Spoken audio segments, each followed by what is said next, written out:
Hi, I hope you're well. I'm Ivy. Welcome to my channel. Today I will be doing a follow-up to the best budget dashboard video. In this video, I plan to give a better overview of the Prosper app and review its new features. Plus, I also want to present the science in the works and an opportunity to learn how to make your own apps. This is the Google dashboard. On this dashboard, we have various features. First, you can add your personal financial purpose, which is added on the Start Here page with your personal net worth goal. The dashboard has an income, savings, and expense summary on the top. Also, an income, savings, and expense monthly breakdown report on the side. Plus, it has an income and savings chart below. Additionally, it has a detailed expense breakdown for the month and a net worth tracker. Simply change the month by using the drop-down list like this. Now let's look at the main transaction tab. In this tab, you'll find the transaction table. This is where you add your transaction data.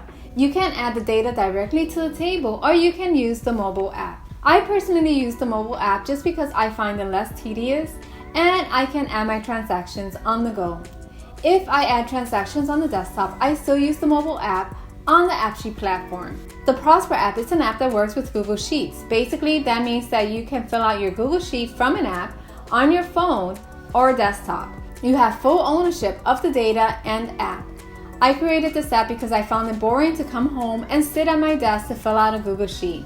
But I knew it was very important to track my expenses if I wanted to have full control of my finances. Because of this, I wanted a mobile app that allowed me to fill out my sheet. But I did not want to lose the data if the app crashed or my membership expired. So I created the Prosper app using Google Sheets and AppSheet.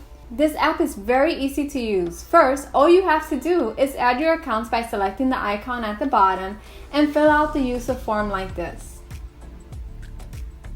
Once you have added your accounts, all you have to do is add transactions and reports automatically generate. The way you can add transactions is by selecting transaction icons at the bottom of the app. Then fill out the form to complete a transaction. You can add a check ID or fund ID, which I will talk later in this video about. So I will go ahead and fill out this sample. This is how the data will look on your spreadsheet. And this is how the data will look on the dashboard. I have pre-filled data. The dashboard has several reports. The truth is that I mainly use the phone to check reports and fill in the transactions. Let's review the app reports. The first set of reports are located in the main interface under the report icon. These are all expense reports. The first report is a daily expense tracker, which is great for those of you that do daily spend challenges. Next is a weekly expense tracker, then a condensed monthly expense tracker. Lastly, we have the net worth interface, which automatically updates with each transaction. Now let's review the savings tracker. I placed this first on the menu icon because I feel that savings is the key to financial success. I am sure you have heard it's not how much you earn, but how much you save. I have been using this system for many years and it has helped me stay on track with saving money. The way it works is that you write out your goals for the entirety of the year.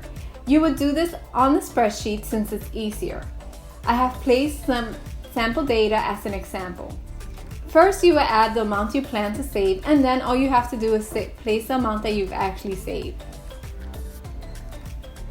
This is the way you fill it out on the app. Simply add what you've actually saved, and basically it keeps you on track to how much you need to save every week, and it accumulates whatever's missing. For example, if I didn't pay $25 a week previous, it will be added to the new week goal, and you can see how much you still need to save. So it keeps you accountable for your savings every week. Another important element in financial acumen is tracking your debt. So I have added a debt tracker. This system has helped me pay my various debts over the years. The first one being my student loan, and the second one was some commercial or credit card debt which I had acquired. Fortunately, I was able to completely pay off my debt at the end of this year using these principles that are implemented in this app. So now we are going to review the many reports. The first report is an income report. This report shows your income and the percentage from each source of income. It is sorted by the most recent month. It also gives you a percentage breakdown. Next, we have the expense report in the same format as the income report and a savings report. In addition to reports, you also get the budget tools, one for the month and one for the week. First, let's review the monthly budget tool. This is a new feature since I only had a weekly budget. The way it works is that you add the categories you want to budget for that month. You do that by simply selecting the plus icon and entering the category and any date in that month you are budgeting for and adding the amount desired. And that's pretty much it. This amount reflects the quantity you entered and the amount you have actually spent. You get a thumbs up if you're within range and a flag if you have overspent. This would be the same exact process if you wanted to create the weekly budget. So now let's move on to sinking funds. Add the category and the amount and you're done. As you add transactions with your sinking fund ID, the sinking fund report will automatically update as well. So next thing I've added is import image. So I just want to show you the import image tool. Here you can add any image you like and you could also sort the order which you want to add your images in every other interface. I want to quickly go over the ownership transfer because some customers that purchased the app thought it was a digital download. This is not a digital download, it's actually a digital transfer. When you buy the app, you will confirm the Google account you want the app to work on. I will then send you a link to access the app, and once this is done, you have to go and do a request transfer. At this point, I will transfer the app to you. I will still have ownership of the Google, and once the app is transferred, I will transfer the sheet to you as well. I have a lot of apps that I plan to work on this year. I also have a comic inventory tracker which is already in my Etsy page, and additionally I have some Excel and Google Sheets that are automated and will help you save time. How many of you would like to create your own app? I'm planning on a course that teaches you how to create your own apps with AppSheet. If you're interested, please sign up to receive more information about this course. I'm currently in the process of planning the course and look forward to hearing from you to find out what you're interested in.